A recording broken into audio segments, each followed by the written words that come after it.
Paul George, if you're listening to this video, get the fuck out of Indiana now. Leave.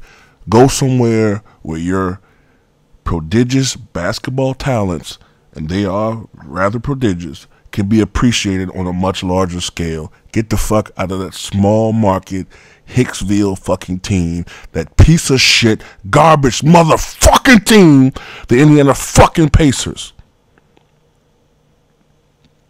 Some people are saying, oh, well, Paul George isn't showing leadership, and he probably isn't. But you know what?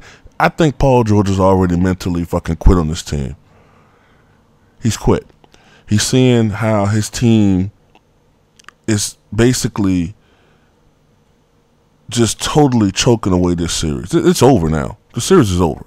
Okay. Cleveland is up 3-0. This series could easily be 3-0 Pacers.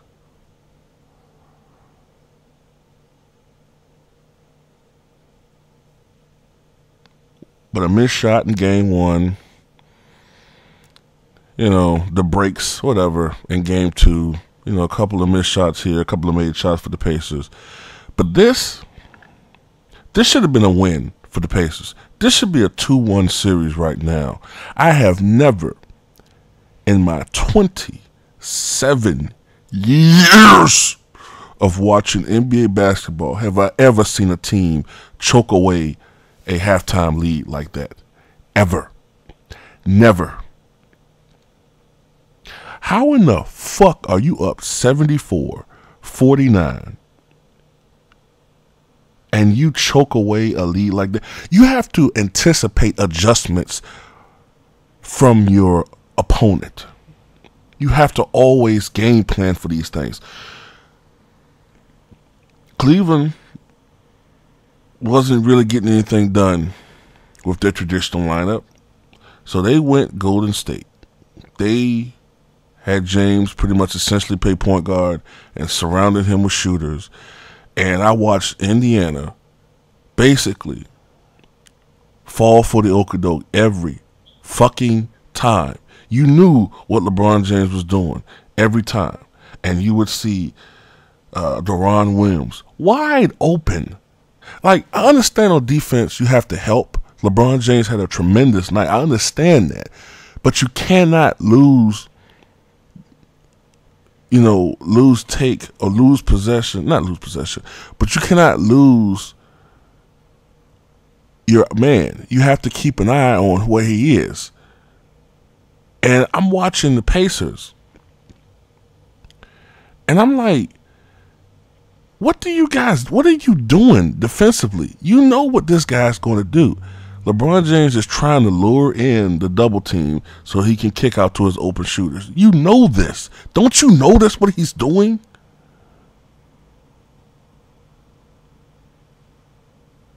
If I'm the Pacers, I'm not loading up on James. Let James beat me.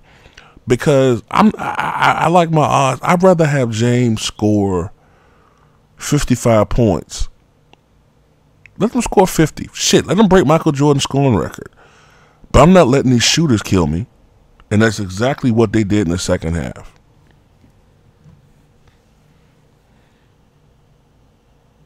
Unfucking believable. I think the Cavaliers scored 70 second half points. 70. The Pacers, 40. 40. And then the Pacers let Lance Stevenson shoot the Pacers. He helped contribute to shooting the team out of the game. You know what I'm saying? I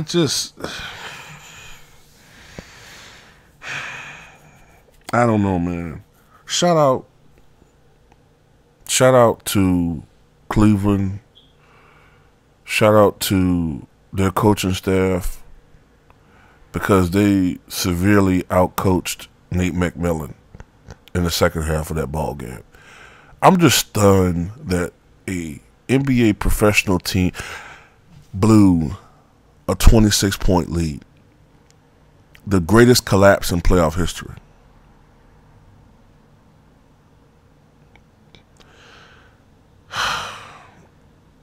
I don't get it, man. When I was growing up, right, teams rarely, the only teams that blew, when I was growing up, guys, and people who are my age remember this, the only teams that really blew big, and I'm not talking like a 15-point lead, 20-point leads, the only teams that blew those types of leads were garbage teams, right? Garbage teams blew those leads. But playoff caliber teams, so-called good teams at home, if they're about 25, yeah, the final margin may be 13 or 14, but they didn't blow the game. This is something I started seeing really in the 2000s. I don't understand it. You don't take your foot off the pedal. Also, when I watch a lot of these guys play defense, man, I think I put this in a tweet, man. I have to say, like, a lot of these players, they have all the athletic ability in the world, but they have the basketball IQ of a half-eaten gyro, man. They do. And you got to think about it. Back in the 60s and 70s, right, you had NBA players like Bill Bradley, who were brilliant, Rhodes Scholars. The guy became a U.S. Senator, was a presidential candidate. You had players who were valedictorians in college. College is really missing in today's game, and you can see it because the fundamentals are very lacking with a lot of players. Because when you watch the NBA, this is why I have a harder time watching it, because you can see the total lack of college influence in the game. When we watch NBA games now, it's basically like a pickup game. Guys just dunking and shooting three-pointers. There's no strategizing. There's no nuance in the game as far as offenses. It's simplistic. It's fun to watch the Golden State Warriors, but it's also it's very simplistic in what they do. You understand what I'm saying? It's effective because they have so many great shooters, but basically what they do is just they load up on the shooters. The floor is so spaced out. Defenses can't really contain that.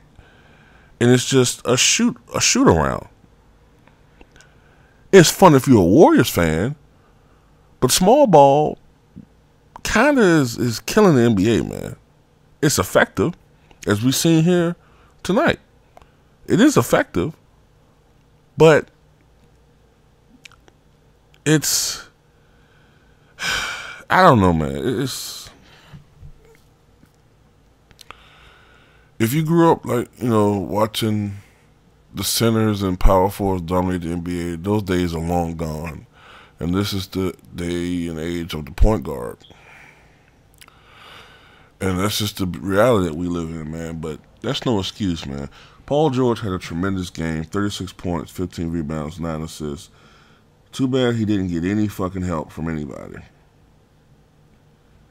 His team shot like shit in the second half.